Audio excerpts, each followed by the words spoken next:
right? What we just witnessed was a typical, strange, bizarre, unpredictable day with the president who's in cognitive decline, who we have known has been in cognitive decline since the election in 2020. Joe was high energy, he was low energy. He was yelling, he was whispering a lot. Maybe not as tongue-tied as normal, okay, plus for Joe. But very strange, very bizarre, as we have been chronicling on this program for 4 straight years.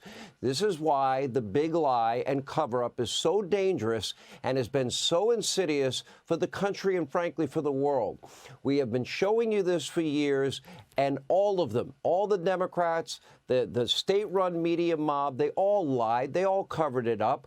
Biden was defiant tonight, clearly has no intention of leaving this race, and yet at one point, it appeared he did leave the door open a little bit to being replaced at the convention. I don't believe that for a second. Take a look. If I may, your convention is coming up where your delegates are pledged to make you the official nominee. If they have second thoughts, are they free to vote their conscience? Obviously, they're free to do whatever they want, but I get overwhelming support. Overwhelming support. I won, I forget how many votes I won in the primary. Overwhelming. And so tomorrow, if all of a sudden I show up at the convention, everybody says, we want somebody else, that's the democratic process. It's not going to happen. Even if that means they vote for someone else? Sure. It's not going to happen. I don't know. Who knows what's going to happen? But regardless of what the president says or does, Operation Dump and Destroy Joe Biden is officially underway. And the floodgates, they are now wide open. According to Politico, behind the scenes, well, there's a guy by the name of Barack Hussein Obama. Remember him? He's now given a green light to Pelosi, to Schumer. He signed off on George Clooney's New York Times op-ed and everyone else in the Democratic Party to try and kick Joe to the curb. Fake news CNN now reporting, in fact, and confirming that Obama and Pelosi have had at least one private conversation about getting Joe out of the race. That would explain her comments on MSDNC. So, will Joe Biden make it past the convention? Will he even be president next month, next week, tomorrow? He certainly seems to think so. Now, of course, the sad truth is Biden really has not been the president. He has suffered from a steep cognitive decline, getting progressively worse. It is degenerative. It never gets better since at least 2019. And for more than, 3.5 years, going on 4 years, the state-run media mob, the Democratic Party, have been lying to all of you. It's a collusion and a conspiracy of historic proportions. In fact, I would say that the Speaker of the House, Mike Johnson, is right.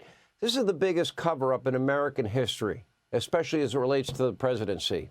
Maybe Woodrow Wilson's right up there. In the meantime, the U.S. government was run by a cabal of far-left, unelected bureaucrats, cabinet officials, without any substantial direction from the so-called president. According to a new bombshell story, Biden has not conducted a single cabinet meeting all year, not one. Last time I checked, it's July.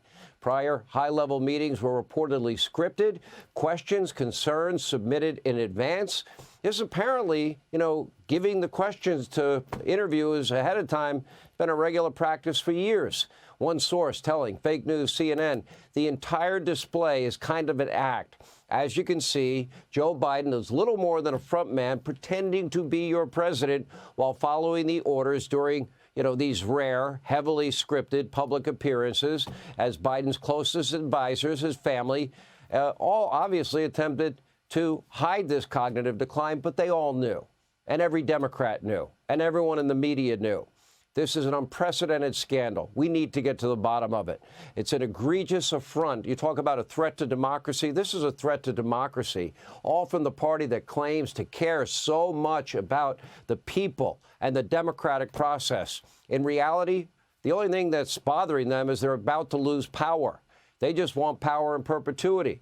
So now that a Biden loss looks inevitable, they're once again attempting to disenfranchise Americans by pushing Biden to the curb after all these people in all these states went out and voted for him, and he secured more than enough primary votes to win his party's nomination.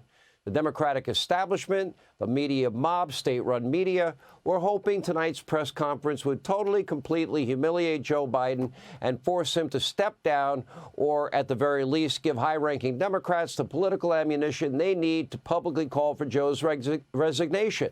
Clay Travis put it pretty well. Make no mistake, what is happening, Democrats are chumming the waters with blood and sending Joe Biden in for a swim. They want the media to end him. Well, I don't think Joe Biden got the message. Well, so how did Biden do at his so-called big boy press conference? The nation, and this is the sad part, but this is not just tonight. This has been going on for years. Every time Joe speaks, especially extemporaneously, and the nation is on pins and needles. The world is on pins and needles.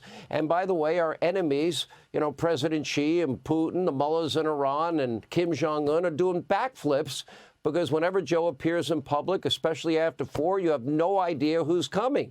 It's a different Biden that shows up every time, and it can change like this, like it did tonight. You never know what you're going to get. Tonight, before taking any questions, we saw a very animated, even at times angry, high energy Joe Biden starting out with, frankly, a series of blatant lies. Take a look. So I took executive action last month. As a consequence, working with Mexico, border encounters have gone down over 50%. The current level is lower today than when Trump left office. Just this morning, we had a great economic report showing inflation is down. Overall prices fell last month. Core inflation is the lowest it's been in 3 years. Prices are falling for cars, appliances, and airfares. Grocery prices have fallen since the start of the year. Inflation's been up every month this year, month over month, over 3%, and it went up this month by 3%, not down. Inflation up by more than 20+% under Biden. He inherited 1.4%. On the border, nearly 100,000 illegal immigrants were processed and released this month alone. That is far above Donald Trump's 2020 numbers. So now let's dive to the question and answer part of the press conference. Okay, everyone's on pins and needles, but it's been that way for years. As it turns out, this wasn't a big boy presser at all. When he has a press conference, it shouldn't be like, watching Stephen A. Smith before a big game and you're wondering what's going to happen next. But that's how much drama is created because of his cognitive decline that everybody's known about and covered up. But apparently his staff pre-selected all the reporters. What a shock. Take a look. With that, I'll take your questions. I've been given a list of people to call on here. Reuters, Jeff Mason. And despite a carefully crafted list of friendly reporters, Biden still struggled at times. Maybe not as bad as usual. Maybe this was for him actually better than normal. Take a look. Look, I wouldn't have picked Vice President Trump to be vice president, but I think she was not qualified to be president. So let's start there. Look, folks, this is well, anyway, I thought it was the most successful conference I've attended in a long time. Find me an economist, a mainstream economist who said we haven't done well. What have we not done that isn't working right now? I was told not to go over to Europe, to Asia, including Europe, but Asia. And I remember going to South Korea.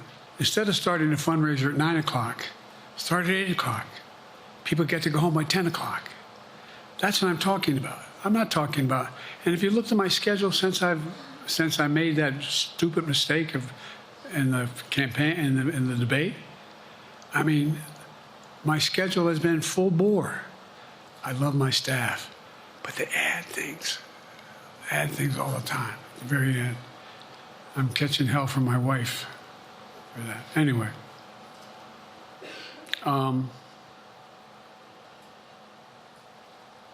I'm sorry, Zeke Miller, Associated Press. And so our military is where I'm following the advice of my commander-in-chief, the chief of staff of the military. We bring on the group from the South Pacific, Australia, New Zealand, Japan, Australia. I already mentioned Australia. Joe, what if the phone rings at 3 a.m.? For Joe, this was definitely better than maybe the average day. Okay, we'll give him a prop. But the ups, the downs, the peaks, the valleys are shaking this nation and have been for years to its core. It is shaking the world to its core. Starts out high energy. By the end, he's clearly fading. Get him off the stage. Hurry up. He can't handle this. Then the whispering. Then the yelling. This has been the last 4 years, and Democrats and the media mob, state-run media, they just lied and covered up for him. That is what everybody needs to take away from all of this. For example, earlier today, he whispered his way through a meeting with Britain's new prime minister, looked completely out of that. He then, by the way, struggled with a standard office chair at a NATO meeting. Later, perhaps even worst of all, he introduced the Ukrainian prime minister, Zelensky, accidentally calling him, whoopsie-daisy, President Putin. Take a look. And now I want to hand it over to the president of Ukraine, who has as much courage as he has determination. Ladies and gentlemen, President Putin. President Putin. He's going to beat President Putin. President Zelensky. I'm so focused on beating Putin, we got to worry about it. Anyway, Mr. President. I'm better. You are a hell of a lot better. Thank you so much. That's what it is. Now, the odds of Biden making it to the convention, I don't know. I have no idea. I do know Operation Destroy and Take Out Joe Biden is underway. That there's no doubt about. But, you know, look, he luckily maybe had a little better day than usual, and that's the best you're going to get. Starting tonight, here's what you should expect. Even more high-level Democrats publicly calling for Joe to step down. His party has abandoned him, and don't expect Joe to go quietly. That was very evident tonight. He's not going to go into the night and say, bye-bye, okay, I'm going to listen to everybody. He doesn't seem to really care about his party. It's long been known that he and Obama don't really like each other anyway. So Operation, dump and destroy Joe Biden is not going to impact him. He believes his higher calling is his fame, his power, and his family. Joe has dreamed of being president his entire life. His wife clearly loves the status as first lady. The Bidens have made it big. They're not going to give it up because of public pressure and Democratic elites or Hollywood elites. They'll have to drag him and Jill and Hunter out of the White House kicking and screaming, or at least that's my prediction. No one really knows what tomorrow will hold for the Democratic Party, but it is an unmitigated disaster of their own making. They lied over and over again. They disrespected their own voters. They trampled on our Constitution, and now they are reaping what they sow. Regardless of whoever to replace him, they still would adopt the same radical policies. The path forward for Democrats is challenging, to say the least. But we are 116 days away from Election Day, 67 days away from early voting that begins in Pennsylvania. Anything can happen. Buckle up. It's going to be, well, a turbulent ride. Prepare for a tight race in November. Hey, Sean Hannity here. Hey, click here to subscribe to Fox News YouTube page and catch our hottest interviews and most compelling analysis. You will not get it anywhere else.